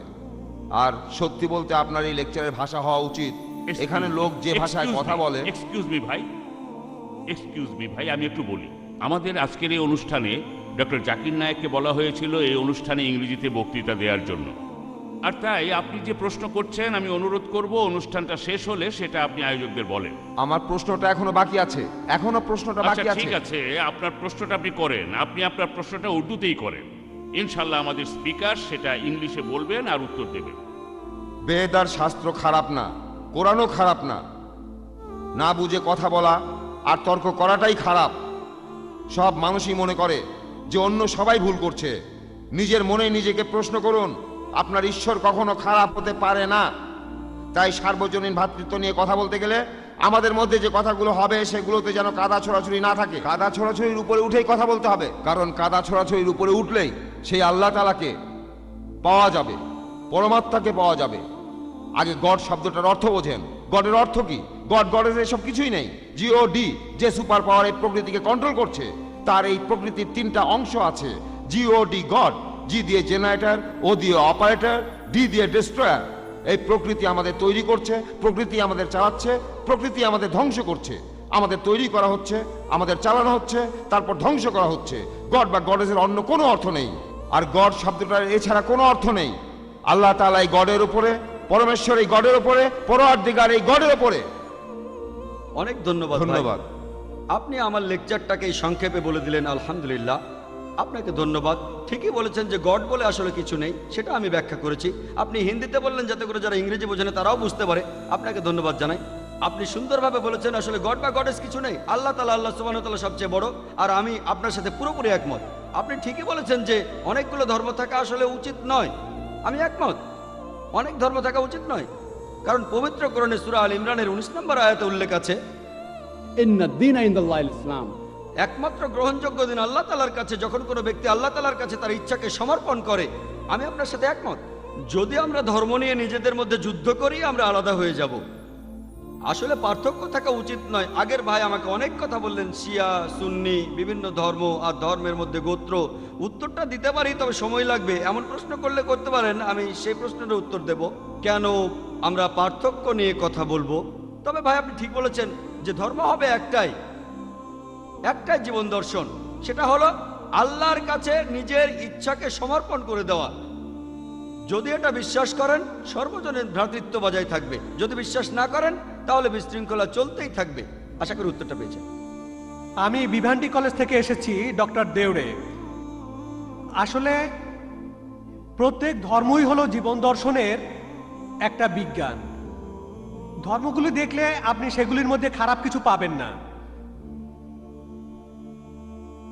তবে এই নিয়মগুলোকে প্রতিষ্ঠা করা এক কথা আর নিয়মগুলোকে প্রয়োগ করা আর এক কথা। আর যেখানে মানুষের মধ্যে রক্তের কোনো সম্পর্ক নেই, সেখানে মানুষের মধ্যে সম্পর্ক তৈরি করবে ধর্ম। তবে আমরা যেটা দেখি, একটা উদ্ধৃতি দেই, লা তুফসিদু ফিল আরজি বাদা ইসাল্লাহ। इस संसार में शांति प्रस्तापित होने के बाद अशांति मत फैलाओ के पैगाम हमें मिला है। তবে সত্যি বলতে আমরা যেটা শুনি, যেটা বুঝি, যেটা দেখি, সেটা হলো পৃথিবীতে এ পর্যন্ত সবচেয়ে বেশি রক্তপাত হয়েছে শুধুমাত্র ধর্মগুলির বিরোধের কারণে। তাহলে আমাদের ভুলটা কোথায়? আর এ ব্যাপারে আপনার মতামতটা কি? আপনি এই ধর্মগুলিকে একত্রিত করবেন কিভাবে, আর ধর্মগুলির মধ্যে এই বিরোধকে থামাবেন কিভাবে? এই ব্যাপারটাতে আপনার নিজের মতামতটা জানতে পারি। প্রফেসর খুব ভালো একটা প্রশ্ন করেছেন যে সব ধর্মই আসলে ভালো কথা বলে, তবে প্রয়োগটা হয়তো একটু আলাদা। সবাই ভালো কথা বলে, তবে আমরা পৃথিবীতে ধর্মের নামে মানুষকে যুদ্ধ করতে দেখি। কিভাবে এটা সমাধান করব? খুবই ভালো একটা প্রশ্ন। আর এই প্রশ্নের আংশিক উত্তর আমি আগে দিয়েছি। আর আমি বলেছি যে ইসলাম ধর্ম আমাদেরকে বলে কোনো মানুষকে হত্যা করা উচিত নয়। সূরা মাইদার 32 নম্বর আয়াত। কিভাবে আমরা নিশ্চিত করব যে আমরা সবাই একত্রিত হব, কিভাবে পার্থক্যগুলো সমাধান করব, এটাও আমি আমার লেকচারে বলেছি। সূরা আল ইমরানের 64 নম্বর আয়াতে উল্লেখ আছে যে তাআলাউ ইলা কালমাতিন সাওয়াইন বাইনা বাইনাকুম। এসো সেই কথায় যাহা আমাদের এবং তোমাদের মধ্যে এক। মনে করুন আপনি 10 পয়েন্ট পেয়েছেন, আমিও 10 পয়েন্ট পেয়েছি। এই 10 পয়েন্টের মধ্যে 5 পয়েন্ট যদি মিল থাকে আর 5টা আলাদা, আমি তাহলে এই 5 পয়েন্টে একমত হব, যেগুলো একই। পার্থক্যগুলোর ব্যাপারে পরে কথা বলবো। কোরআন বলছে, تعالوا إلى كلمة سواء بيننا وبينكم এসো সেই কথায় যাহা আমাদের এবং তোমাদের মধ্যে এক। প্রথম কথাটা কি? ألا نعبد إلا الله আমরা আল্লাহ ব্যতীত কারো উপাসনা করি না, ولا نشرك به شيئا কোনো কিছুকে তাহার শরীক করি না। তাই আপনি সমাধানের কথা বললেন, আর আমি দেখিয়ে দিলাম কিভাবে সমাধানটা হবে। যে একই কথায় এসো, তবে এ কথা আমাদের মনে রাখতে হবে যে বিভিন্ন ধর্মের অনেক অনুসারী তারা তাদের ধর্মগ্রন্থের কথাগুলো জানে না। এটাই হলো সমস্যা। অনেক মুসলমানই জানে না পবিত্র কোরআন আর সহিহ হাদিসে কি বলে। অনেক হিন্দু জানে না তাদের ধর্মগ্রন্থগুলো কি বলে। অনেক খ্রিস্টানি জানে না বাইবেলে কি কথা বলা আছে। এখানে কাকে দোষ দেব? অনুসারীদের। তাই আমি বলি, আপনাদের ধর্মগ্রন্থগুলো পড়েন। আমাদের মধ্যে পার্থক্যগুলো নিয়ে পরে কথা বলবো, আগে আমাদের সাদৃশ্যগুলো দেখি। আমি এর আগে ইসলাম আর খ্রিস্টান ধর্মের সাদৃশ্য নিয়ে বলেছি, সেখানেই বলেছি আমাদের পার্থক্যগুলো নিয়ে আমরা পরে আলোচনা করব। অন্ততপক্ষে আপনার বাইবেল আর আমাদের কোরআনে যে সাদৃশ্যগুলো আছে সেগুলো নিয়ে বলি, তাহলে আর যুদ্ধ হবে না। এখন আমি কি করছি? আমার লেকচারে আমি কোনো ধর্মের সমালোচনা করেছি? আমি বাধ্য হয়ে কিছু ধর্মের সমালোচনা করেছি যখন কেউ কেউ এমন প্রশ্ন করেছেন যে আমাকে সত্যি কথাটা বলতে হয়েছে। এছাড়া আমার লেকচারে, আমার ভিডিও ক্যাসেট দেখেন, আমি কোনো ধর্মের সমালোচনা করিনি, কোনো বিষয়েই না। আমি শুধু সাদৃশ্যগুলো দেখিয়েছি, আমি শুধু পার্থক্যগুলো নিয়ে, আমি ইসলাম আর হিন্দু ধর্মের পার্থক্যগুলো নিয়ে বলতে পারি, ইসলাম আর খ্রিস্টান ধর্মের পার্থক্য। আমি বিভিন্ন ধর্মের একজন ছাত্র, আমি বিভিন্ন ধর্মগ্রন্থ থেকে আলহামদুলিল্লাহ অনেক উদ্ধৃতি দিতে পারি। বিভিন্ন ধর্মের পার্থক্য সেটা প্রয়োজন হবে যখন, তখন বলবো। যদি কেউ এই অনুষ্ঠানে গোলমাল করে, আমাদের সেদিকে খেয়াল রাখতে হবে। এছাড়াও আমার লেকচারে আমি কোনো ধর্মের সমালোচনা করিনি। তাই আমি আপনাদের বলি, আপনাদের ধর্মগ্রন্থগুলো পড়েন, তাহলে আপনার ধর্ম আর সর্বজনীন ভ্রাতৃত্বের কাছাকাছি আসবেন। ধর্মগ্রন্থ পড়ে আগে এক সৃষ্টিকর্তাকে মানেন। পার্থক্য নিয়ে পরে কথা বলবো, পার্থক্য নিয়ে আলোচনা পরে হবে। ইহুদি ধর্ম এই কথা বলে, খ্রিস্টান ধর্ম বলে, হিন্দু ধর্ম বলে, ইসলাম ধর্ম বলে, শিখ ধর্ম বলে, পার্সি ধর্ম বলে, এক ঈশ্বরে বিশ্বাস করো আর তাকেই উপাসনা করো। কেন অনেক দেবতার পূজা? আগে এই ব্যাপারটা দেখেন, তারপর অন্য ব্যাপারগুলো দেখেন। যদি আমরা আমাদের এই সাদৃশ্যগুলো দেখি, এমনকি যদি 10টার মধ্যে 3টা তো মিল খুঁজে পাই, অন্ততপক্ষে সেই সাদৃশ্যকে আমরা মেনে নেওয়ার চেষ্টা করি। অন্য ব্যাপারে একমত হই বা না হই সেটা নিয়ে পরে কথা বলবো। তাহলে আমরা যদি আগে সাদৃশ্যগুলো দেখি, আমাদের মিলগুলো দেখি, বিশ্বাস করেন বেশিরভাগ সমস্যাই আর থাকবে না। বিশ্বাস করেন, আর আমি সেই কাজ করছি। আমি পৃথিবীর বিভিন্ন দেশে যাই, আর সেখানে অনেক অমুসলিমের সাথে দেখা হয়, আর তাদের অনেকেই তাদের ধর্ম সম্পর্কে খুব বেশি সচেতন নয়, আমাদের ধর্ম সম্পর্কেও না। অনেকেই আমাকে প্রশ্ন করে, তারাও ধর্মগ্রন্থ সম্পর্কে তেমন কিছু জানে না।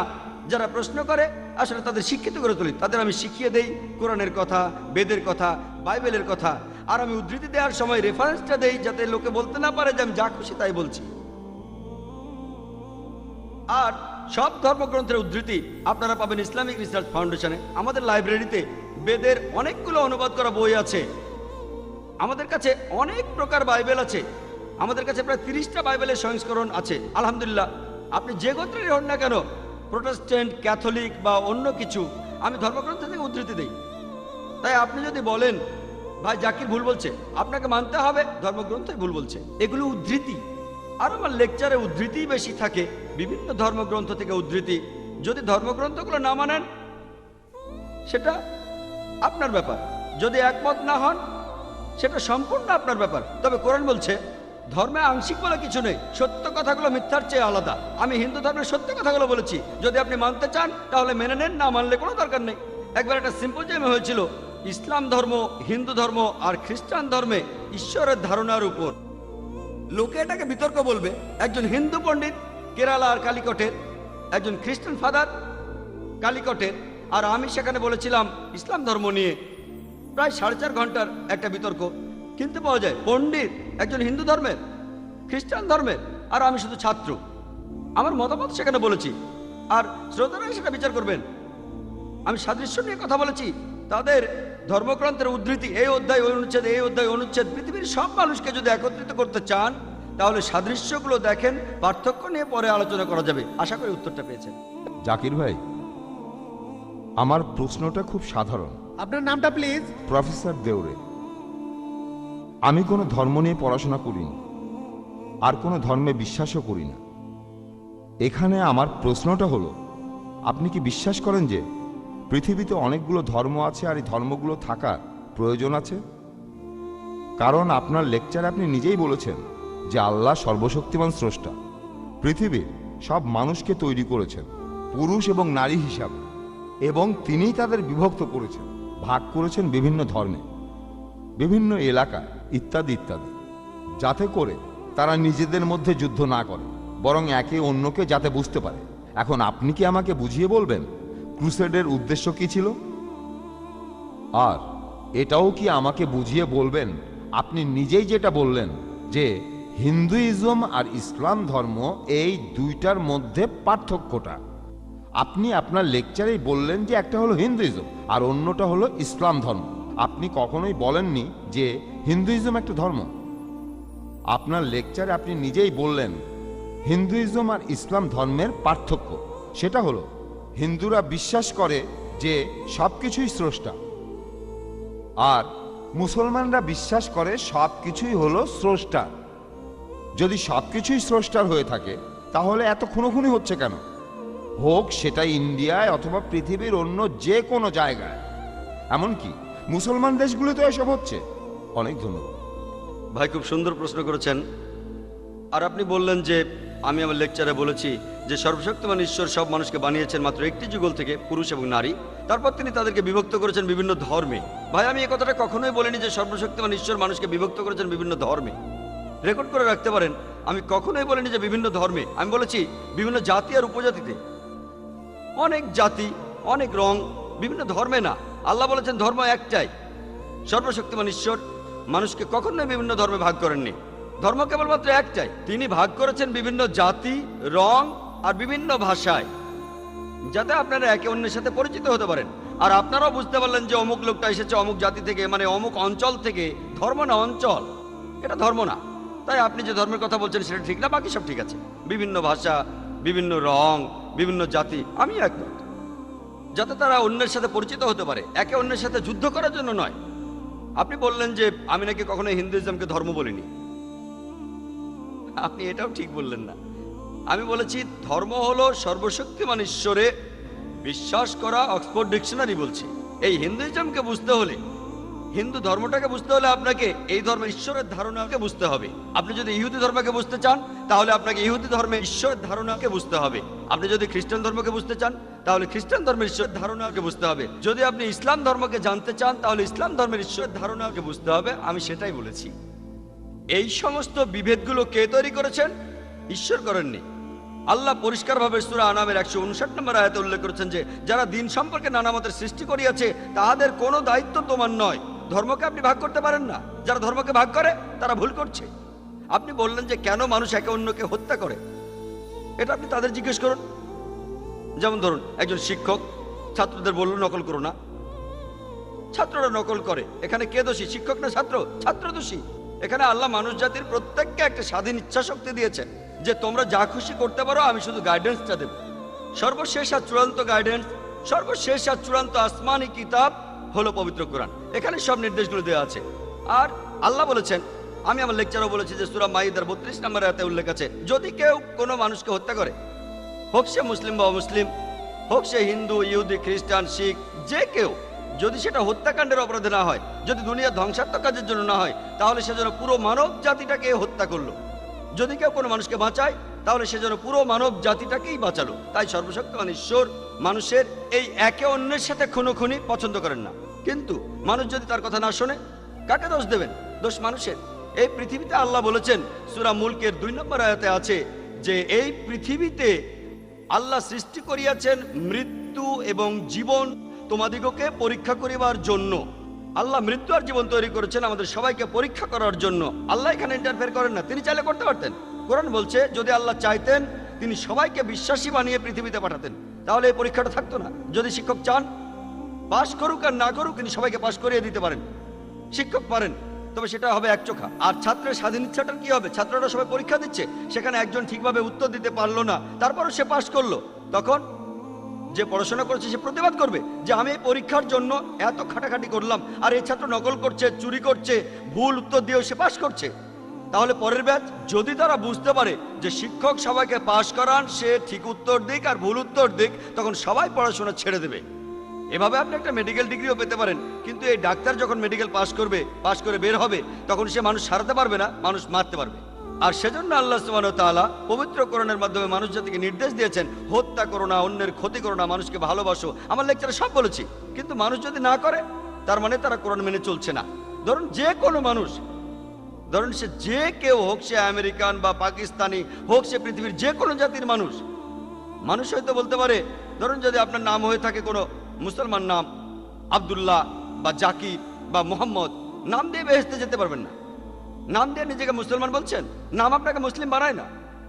মুসলিম কোনো লেভেল না যে আমি বললাম মুসলিম আর মুসলিম হয়ে গেলাম। মুসলিম অর্থ নিজের ইচ্ছাকে সমর্পণ করা আল্লাহ সুবহানাহু ওয়া তাআলার কাছে। যদি কারো নাম হয়ে থাকে জাকির, আব্দুল্লাহ, মোহাম্মদ, শাকির, এটা কিছু না। যদি তারা নিজের ইচ্ছাকে সমর্পণ করে আল্লাহর কাছে, তাহলে তারা মুসলিম। শুধু মুসলিম বলে ডাকলেই হবে না। পবিত্র কোরআন বলছে কিছু মানুষ শুধু মুখের কথায় মুসলিম। তাই যারা খুনোখুনি করছে তারা কোরআনের নির্দেশ মেনে চলছে না। যদি তারা কোরআনের নির্দেশ মেনে চলতো, পুরো পৃথিবীতে শান্তি বজায় থাকতো। আশা করি উত্তরটা পেয়েছেন।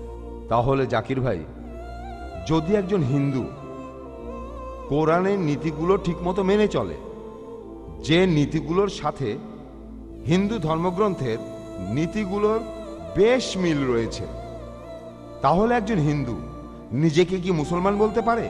অথবা অন্যদিকে একজন মুসলিম নিজেকে কি হিন্দু বলে দাবি করতে পারে? কারণ আজকে আপনার লেকচারের বিষয়টাই হলো সার্বজনীন ভ্রাতৃত্ব। ডক্টর বিয়াস যখন আপনাকে প্রশ্ন করেছিলেন, আমি কিন্তু সেটা ঠিকই বুঝেছিলাম। খুবই সুন্দর প্রশ্ন। আপনারা যদি পরিষ্কারভাবে প্রশ্ন করেন, আমি উত্তর দিতে পারি আলহামদুলিল্লাহ। ভাই খুব সুন্দর প্রশ্ন করেছেন। যদি কোনো হিন্দু ইসলাম, কোরআন, হিন্দু ধর্মের মূলনীতি মেনে চলে, তাকে মুসলিম বলা যাবে কিনা, আর একজন মুসলিমকে হিন্দু বলা যাবে কিনা, খুবই সুন্দর প্রশ্ন। আসুন আমরা দেখি মুসলিম আর হিন্দু বলতে কি বোঝায়। আমি আগেও বলেছি যে মুসলিম হলো সেই লোক যে নিজের ইচ্ছাকে সমর্পণ করে আল্লাহ সুবহানাহু ওয়া তাআলার কাছে, ঈশ্বরের কাছে। হিন্দু শব্দটার সংজ্ঞা কি আপনারা কি জানেন? হিন্দু শব্দটার ভৌগোলিক বিশেষত্ব আছে। যে লোক ইন্ডিয়ায় বাস করে, যে লোক সিন্ধু নদীর অববাহিকায় এই সভ্যতায় বাস করে, সে একজন হিন্দু। আর এভাবে আমিও একজন হিন্দু। আপনারা কি জানেন? হিন্দু শব্দটার একটা ভৌগোলিক বিশেষত্ব আছে। যে কাউকে জিজ্ঞেস করতে পারেন। স্বামী বিবেকানন্দের মতে হিন্দু শব্দটা সঠিক নয়। ভৌগোলিকভাবে আমি একজন ইন্ডিয়ান, ভৌগোলিকভাবে আমি একজন হিন্দু। কিন্তু স্বামী বিবেকানন্দ বলেছেন যে হিন্দুদের আসলে বলা উচিত বেদান্তবাদী, তাদেরকে হিন্দু বলা উচিত না, বেদান্তবাদী। তাই যদি জিজ্ঞেস করেন ভৌগোলিকভাবে আমি হিন্দু কিনা, হ্যাঁ ভৌগোলিকভাবে আমি হিন্দু, আমি একজন হিন্দু। তবে যদি জিজ্ঞেস করেন আমি বেদান্তবাদী কিনা, বেদ মানি কিনা, আমি বলবো বেদের যে কথাগুলো পবিত্র কোরআনের কথার সাথে মিলে যায়, সেগুলো কথা মেনে চলার প্রতি আমার কোনো আপত্তি নেই। যেমন ধরুন সৃষ্টিকর্তা মাত্র একজন। কিন্তু যদি বলেন আমি বিশ্বাস করি কিনা সৃষ্টিকর্তা ব্রাহ্মণদের মাথা থেকে সৃষ্টি করিয়েছেন, আর এমন গোত্র যেটা সবচেয়ে উপরের গোত্র, আর ক্ষত্রিয়দের তার বুক থেকে, আমি বেদ থেকে উদ্ধৃতি দিচ্ছি। যদি আপনি বেদ বিশ্বাস না করেন সেটা আপনার সমস্যা ভাই, তবে আমি বেদ থেকে উদ্ধৃতি দিচ্ছি। এখানে বেদের অনেক পণ্ডিত বসে আছেন, তাদের জিজ্ঞেস করে দেখতে পারেন। বেদ বলছে আমি না, বৈশ্যরা উরু থেকে এসেছে, আর আর শূদ্ররা এসেছে ঈশ্বরের পা থেকে। তো এই ধারণার সাথে আমি একেবারে একমত না। ঠিক তাই। তবে যদি জিজ্ঞেস করেন আমি বেদের দর্শনে বিশ্বাস করি কিনা, আমি বলবো না, হিন্দু ধর্মের এই দর্শনে আমি বিশ্বাস করি না। তাহলে আপনার কথায় যে ইন্ডিয়ায় থাকে সেই হিন্দু? হ্যাঁ, আপনি তাই বললেন? আমরা ভৌগোলিকভাবে হিন্দু। খুব ভালো হ্যাঁ ভাই, আপনি ঠিকই আমরা বলেছেন। সবাই এখানে যে হিন্দু, লোক সবাই ইন্ডিয়ায় বাস হিন্দু। করে, সে একজন হিন্দু। একইভাবে যে লোক আমেরিকায় বাস করে, সে একজন আমেরিকান হবেই, সে একজন আমেরিকান। খুব খুব ভালো, ভালো, খুব ভালো, আলহামদুলিল্লাহ। খুব ভালো। তাই যে লোক ইন্ডিয়াতে থাকে, খুব ভালো। তাহলে আমরা এখানে যারা আছি সবাই হ্যাঁ। হিন্দু, আপনিও হিন্দু। ঠিক তাই, আমি আপনার সঙ্গে একমত। ভৌগোলিকভাবে ইন্ডিয়ায় যারা বসবাস করে তারা সবাই হিন্দু, আমি আপনাদের সঙ্গে একমত।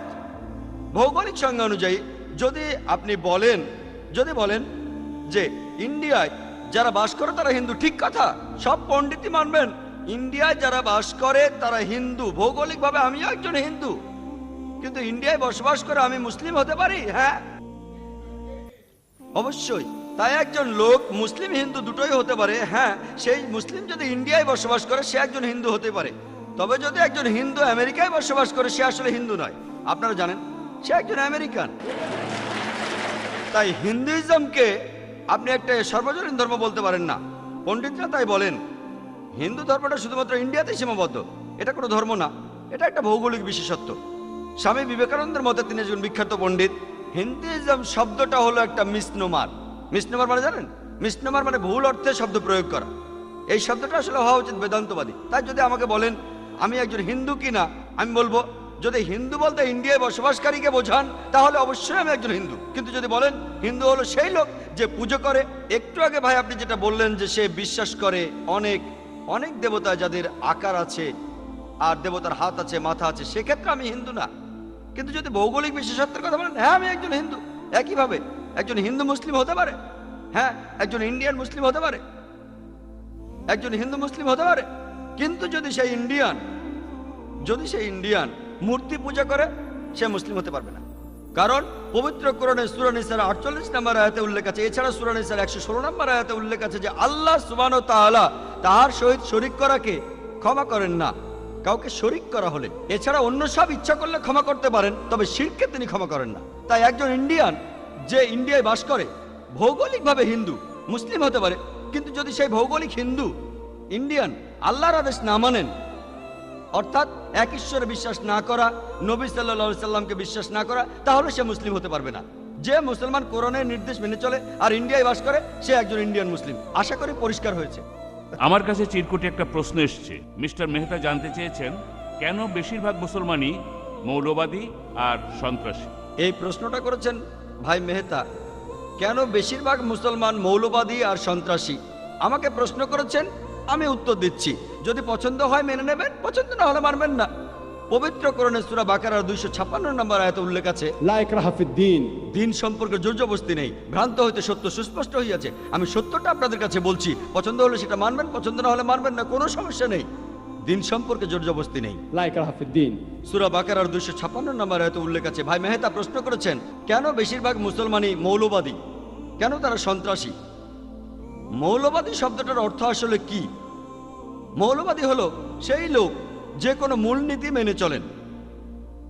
যেমন ধরুন, কোনো লোক ভালো গণিতজ্ঞ হতে চাইলে তাকে জানতে হবে, অনুসরণ করতে হবে আর মানতে হবে গণিতের মূল নীতিগুলো। তাকে গণিতের ক্ষেত্রে মৌলবাদী হতে হবে যদি সে ভালো গণিতজ্ঞ হতে চায়।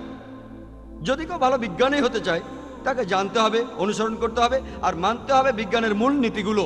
একজন ভালো বিজ্ঞানী হতে হলে তাকে বিজ্ঞানের ক্ষেত্রে মৌলবাদী হতে হবে। যদি কেউ ভালো ডাক্তার হতে চায়, তাকে জানতে হবে, অনুসরণ করতে হবে আর মানতে হবে মেডিসিনের মূলনীতিগুলো। একজন ভালো ডাক্তার হতে হলে তাকে মেডিসিনের ক্ষেত্রে মৌলবাদী হতে হবে। আপনি ঢালাওভাবে বলতে পারবেন না যে সব মৌলবাদী ভালো বা খারাপ। এটা বলতে পারবেন না যে সব মৌলবাদী খারাপ বা সব মৌলবাদী ভালো। যেমন ধরুন, একজন মৌলবাদী ডাকাত যে ডাকাতি করার ব্যাপারে ওস্তাদ, কিন্তু সে সমাজের জন্য ক্ষতিকর। সে শুধু ডাকাতি করে, কোনোভাবে ভ্রাতৃত্ব বজায় রাখে না, সে আসলেই ভালো মানুষ নয়। আর অন্যদিকে ধরুন একজন মৌলবাদী ডাক্তার যে মেডিসিনের মূলনীতিগুলো জানে এবং মেনে চলে আর সে অসুস্থ মানুষকে সুস্থ করে, সে একজন ভালো মানুষ, সে মানুষকে সাহায্য করে। তাই আপনি মৌলবাদীদের সবাইকে এক কাতারে ফেলতে পারেন না। এখন মুসলমানরা মৌলবাদী কিনা, আমি একজন মৌলবাদী মুসলমান হিসেবে গর্বিত। কারণ আমি জানি, আমি মানি আর আলহামদুলিল্লাহ আমি ইসলামের সবগুলো মূলনীতি পালন করার চেষ্টা করি। আমি একজন মৌলবাদী মুসলমান হিসেবে গর্বিত। আর প্রত্যেক মুসলিম যদি সে ভালো মুসলিম হতে চায়, তাকে মৌলবাদী মুসলিম হতে হবে, তা না হলে ভালো মুসলিম হতে পারবে না। প্রত্যেক হিন্দুকে ভালো হিন্দু হতে চাইলে তাকে মৌলবাদী হিন্দু হতে হবে, না হলে সে ভালো হিন্দু হতে পারবে না। প্রত্যেক খ্রিস্টানকে ভালো খ্রিস্টান হতে চাইলে তাকে মৌলবাদী খ্রিস্টান হতে হবে, না হলে সে ভালো খ্রিস্টান হতে পারবে না। কথা হলো মৌলবাদী মুসলমান ভালো না খারাপ, সেটাই প্রশ্ন। আলহামদুলিল্লাহ ইসলামের মূল নীতিগুলো, আপনি ইসলামে একটা মূল নীতিও খুঁজে পাবেন না যেটা মানবতার বিরুদ্ধে। এখানে অনেক ভাই অনেক প্রশ্ন করেছেন, কারণ তাদের কিছু ভুল ধারণা ছিল। এই ভুল ধারণাগুলোর কারণে আপনি মনে করতে পারেন যে ইসলামের এই শিক্ষাটা ভুল। যেমন একজন বললেন গরু জবাই করা অন্যায়, আমি তার উত্তরও দিয়েছি। ভাই আমাকে প্রশ্ন করেছিলেন, আমি তার উত্তর দিয়েছি। তাই যে লোক এ ব্যাপারে কম জানেন তিনি ভাবতে পারেন যে ইসলাম ধর্মের কিছু কিছু মূলনীতি ভুল, কিন্তু যে লোকের ইসলাম সম্পর্কে জ্ঞান আছে তিনি বলবেন ইসলাম ধর্মের একটি শিক্ষাও মানবতার বিরুদ্ধে যায় না, সমাজের বিরুদ্ধে যায় না। আমি সবাইকে চ্যালেঞ্জ করতে পারি, শুধু এই অনুষ্ঠানে নয়, পুরো বিশ্ব জগতে, যে আপনি আমাকে মাত্র একটা ইসলামের মাত্র একটা শিক্ষা দেখাবেন যে শিক্ষাটা এই পৃথিবীতে মানবতার বিরুদ্ধে কথা বলে, একটাও নেই। কারো কাছে খারাপ লাগতে পারে, তবে সব মিলিয়ে ইসলামের শিক্ষাগুলো সর্বজনীন ভ্রাতৃত্ব বজায় রাখে, মানবতার কথা বলে। ইসলামে মানবতা বিরোধী কিছু নেই। আর আমি আবারও চ্যালেঞ্জ করছি, এখানে শ্রোতাদের মধ্যে যে কেউ আমাকে প্রশ্ন করতে পারেন, আমি আপনাদের ভুল ধারণাগুলো ভাঙাবো ইনশাল্লাহ। পরে যখন সময় আসবে, যখন আরো প্রশ্ন করবেন, একবারে একটা প্রশ্ন করবেন আর অন্যদেরকেও প্রশ্ন করার সুযোগ দেন। আমাদের এখানে কিছু নিয়ম মানতে হবে। এই মাইকে প্রায় আধ ঘন্টা ধরে কেউ প্রশ্ন করছেন না, কেউ প্রশ্ন করেননি। আমি আপনাদের বলেছি আপনারা প্রশ্ন করেন, আপনারা আমাকে একের পর এক প্রশ্ন করতে থাকেন। প্রতি 3টে প্রশ্নের মধ্যে একটা প্রশ্ন করেন, কোনো সমস্যা নেই। আমাদের অনুষ্ঠানে যতক্ষণ সময় আছে ততক্ষণ যত খুশি প্রশ্ন করেন, কোনো সমস্যা নেই। তাই আমি মৌলবাদী মুসলমান হিসেবে গর্ববোধ করি। তবে আপনারা যদি মৌলবাদ শব্দটা সংজ্ঞা পড়েন, এটা ওয়েবস্টার ডিকশনারিতে আছে, বলা হচ্ছে মৌলবাদ ছিল একটা আন্দোলন যেটা শুরু হয়েছিল 20 শতাব্দীর প্রথম দিকে। সেটা করেছিল একদল খ্রিস্টান আমেরিকার প্রোটেস্ট্যান্টরা। তারা সেখানে বলেছিল যে শুধুমাত্র বাইবেলের কথাগুলি, বাইবেলের শিক্ষাগুলি শুধু ঈশ্বরের কথা নয়, বাইবেলের প্রত্যেকটা শব্দ এসেছে সর্বশক্তিমান ঈশ্বরের কাছ থেকে। তাই মৌলবাদী শব্দটা প্রথম ব্যবহার করা হয়েছিল আমেরিকার একদল প্রোটেস্ট্যান্ট খ্রিস্টানকে বোঝানোর জন্য, যারা প্রোটেস্ট করে বলেছিল যে বাইবেলের প্রত্যেকটা অক্ষর আর শব্দ এসেছে সর্বশক্তিমান ঈশ্বরের কাছ থেকে। যদি কেউ প্রমাণ করতে পারে যে বাইবেলের প্রত্যেকটা শব্দ এসেছে ঈশ্বরের কাছ থেকে, তাহলে এই আন্দোলনটা ভালো। কিন্তু যদি কেউ প্রমাণ করতে পারে যে বাইবেলের প্রত্যেকটা শব্দ ঈশ্বরের কাছ থেকে আসেনি, তাহলে এই আন্দোলনটা ভালো আন্দোলন নয়। তবে যদি অক্সফোর্ড ডিকশনারি দেখেন, সেখানে এই মৌলবাদী শব্দটার অর্থ কি দেয়া আছে? মৌলবাদী অক্সফোর্ড ডিকশনারি অনুযায়ী এর অর্থ যে কোনো ধর্মের প্রাচীন শিক্ষাকে কঠোরভাবে অনুসরণ করা, বিশেষ করে ইসলাম। অক্সফোর্ড ডিকশনারিতে লিখেছে বিশেষ করে ইসলাম। এই বিশেষভাবে ইসলাম কথাটা আছে অক্সফোর্ড ডিকশনারির একেবারে লেটেস্ট এডিশনে। তার অর্থ মৌলবাদী শব্দটা শুনলে মুসলমানকে ভাববেন। কেন? মিডিয়া মানুষের কানে বিষ ঢালছে। তারা বলছে যে মুসলমানরা তারা মৌলবাদী, তারা সন্ত্রাসী। যখনই মৌলবাদী শব্দটা আপনার কানে ঢুকবে, তখনই আপনি একজন মুসলমানের কথা ভাববেন। সন্ত্রাসী শব্দটা শুনলেও একই অবস্থা। এই সন্ত্রাসী শব্দের অর্থ কি? সন্ত্রাসী হলো একজন লোক যে আতঙ্ক সৃষ্টি করে, সবাইকে সন্ত্রস্ত করে, আর মাঝে মাঝে শান্তি বজায় রাখতে আতঙ্ক ছড়াতে হতে পারে। যখন ডাকাত একজন পুলিশকে দেখে, সে সন্ত্রস্ত বোধ করে, তাহলে এই ডাকাতের জন্য পুলিশ হলো সন্ত্রাসী। ঠিক না ভুল? আমি বাংলায় কথা বলছি, আমি এখানে শব্দ নিয়ে খেলছি না, আমি বাংলায় বলছি। সন্ত্রাসী সেই লোক যে আতঙ্ক সৃষ্টি করে। তাহলে ডাকাতের কাছে, একজন অপরাধীর কাছে, সমাজ বিরোধী লোকের কাছে পুলিশ হলো একজন সন্ত্রাসী। এভাবে বললে সব মুসলিমেরই সন্ত্রাসী হওয়া উচিত। এভাবে দেখলে সব মুসলমান সন্ত্রাসী সমাজ বিরোধী মানুষের কাছে। যখন সমাজ বিরোধী কেউ কোনো মুসলমানকে দেখে, সে আতঙ্কিত হবে। কোনো ডাকাত মুসলিমকে দেখলে আতঙ্কিত হবে, কোনো ধর্ষক মুসলিমকে দেখলে আতঙ্কিত হবে। তবে আমি জানি যে সন্ত্রাস বলতে সাধারণত বোঝায় সাধারণ মানুষকে আতঙ্কিত করা, নিরীহ মানুষকে। এভাবে দেখলে কোনো মুসলিমেরই সন্ত্রাসী হওয়া উচিত নয়। সে কোনো নিরীহ মানুষকে আতঙ্কিত করবে না। কিন্তু যদি সমাজ বিরোধী কোনো লোকের কথা বলেন, যদি ডাকাতের কথা বলেন, যদি অপরাধীর কথা বলেন, পুলিশ যেভাবে অপরাধীর কাছে সন্ত্রাসী, একজন মুসলিমও সেভাবে অপরাধীর কাছে সন্ত্রাসী। আর যদি আপনারা দেখেন, প্রায় দেখা যায় দুটো আলাদা বিশেষণ দেয়া হয় একই মানুষকে একই কাজের জন্য। যেমন ধরুন, আপনারা জানেন অনেক ইন্ডিয়ান আছেন যারা ইন্ডিয়ার স্বাধীনতার যুদ্ধ করেছিলেন। ব্রিটিশরা যখন ইন্ডিয়া শাসন করত, তখন অনেক ইন্ডিয়ান দেশের স্বাধীনতার জন্য যুদ্ধ করেছিলেন। ব্রিটিশরা তখন তাদেরকে বলতো সন্ত্রাসী, এই লোকগুলো সন্ত্রাসী। তবে আমরা ইন্ডিয়ানরা, আমরা এই মুক্তিযোদ্ধাদের বলে থাকি দেশপ্রেমিক। ঠিক না ভুল? দেশপ্রেমিক।